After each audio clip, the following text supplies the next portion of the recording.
বর্তমান সময়ে সবচেয়ে আলোচিত ব্যক্তিদের মধ্যে পিনাকি ভট্টাচার্য অন্যতম।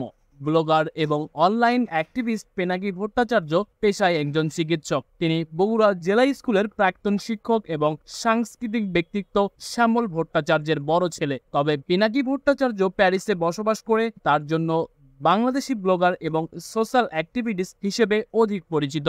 আজকে আমরা পিনাকি ভট্টাচার্যর পরিচয় সহ বিস্তারিত আলোচনা করব।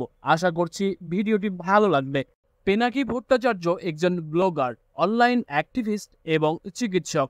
তার জন্ম 1967 সালে। চিকিৎসা বিদ্যায় পড়াশোনা করলেও বর্তমানে তিনি এ পেশায় যুক্ত নন। তিনি ফ্রান্সের রাজনৈতিক আশ্রয়ে আছেন এবং সেখানে পিএইচডি করছেন। পিনাকি ভট্টাচার্য প্যারিসে বসবাসরত একজন বাংলাদেশি ব্লগার এবং সোশ্যাল অ্যাক্টিভিস্ট হিসেবেই অধিক পরিচিত এবং সমাদৃত।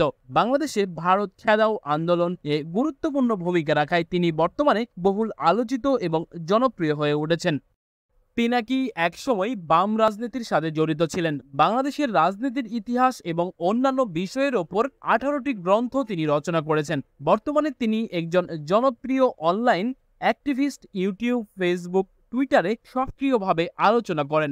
ইউটিউবে তার 17 লক্ষাধিক এবং ফেসবুকে 7 লক্ষাধিক অনুসারী রয়েছে। তিনি প্রায়ই বাংলাদেশের ইতিহাস, চলমান রাজনীতি, মানবাধিকার বিষয়াবলী এবং পার্শ্ববর্তী দেশের ইস্যু নিয়ে লেখালেখি এবং ভিডিও বানিয়ে থাকেন।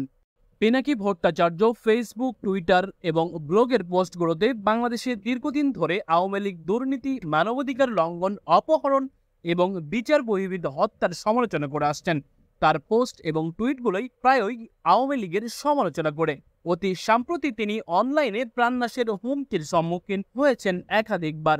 নিরাপদ সড়কের দাবিতে শিক্ষার্থীদের আন্দোলনে চলমান থাকা অবস্থায় শিক্ষার্থীদের ন্যায্য আন্দোলন সমর্থন করার আন্তর্জাতিকভাবে প্রশংসিত ফটোগ্রাফার শহীদুল আলমকে গ্রেপ্তার করে পুলিশ। ঠিক সেই সময়ে সাময়িক গোয়েন্দা কর্মকর্তা পিনাকিকে ঢাকায় তাদের সদর দপ্তরে ডেকে পাঠায়। কেন তাকে ডেকে পাঠানো হয়েছিল সেই বিষয়ে বিস্তারিত তারা কিছু বলেননি।